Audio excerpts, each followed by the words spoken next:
दोस्तों, हमारी आज की कहानी का शीर्षक है खाली डिब्बा।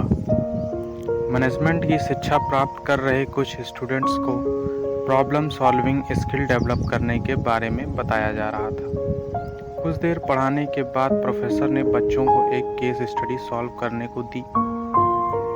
जापान की एक साबुन बनाने वाली कंपनी अपनी क्वालिटी और वर्ल्ड क्लास प्रोसेसेस के लिए जानी जाती थी, पर आज उनके सामने एक अजीब समस्या आ खड़ी हुई।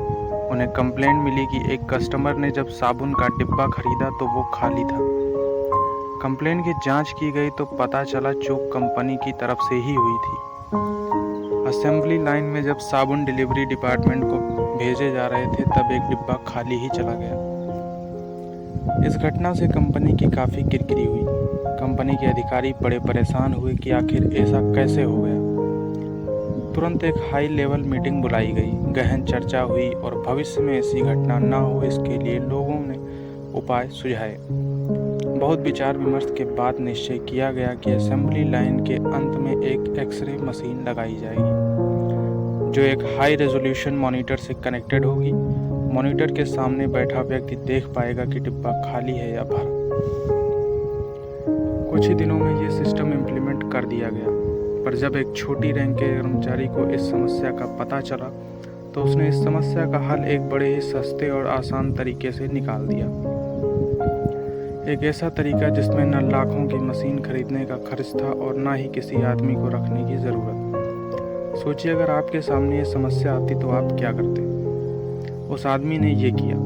उसने एक हाई पावर इलेक्ट्रिक फ़ैन खरीदा और असेंबली लाइन के सामने लगा दिया। अब हर एक डिब्बे को पंखे की तेज हवा के सामने से होकर गुजरना पड़ता और जैसे ही कोई खाली डिब्बा सामने आता, हवा से उसे उड़ाकर दूर फेंक देती। फ्रेंड्स, इस तरह के सॉल्यूशन को हम आउट ऑफ द बॉक्स या क्रिएटिव थिंकिंग कहते हैं। और सबसे अच्छी बात यह है कि इसका किताबी ज्ञान से कोई लेना देना नहीं होता। हम में से हर एक व्यक्ति अपनी समस्याओं को सरल तरीकों से सुलझा सकता है, पर शायद हम सबसे पहले दिमाग में आने वाले हल को ही पकड़कर बैठ जाते हैं। आइए इस केस स्टडी से प्रेरणा लेते हुए हम भी अपनी समस्याओं के नए नए समाधान ढूंढें और इस जीवन को सरल बनाएं। आपको कहानी कैसी लगी हमें कमेंट बॉक्स में ज़रूर बताएं और चैनल को सब्सक्राइब करना ना भूलें।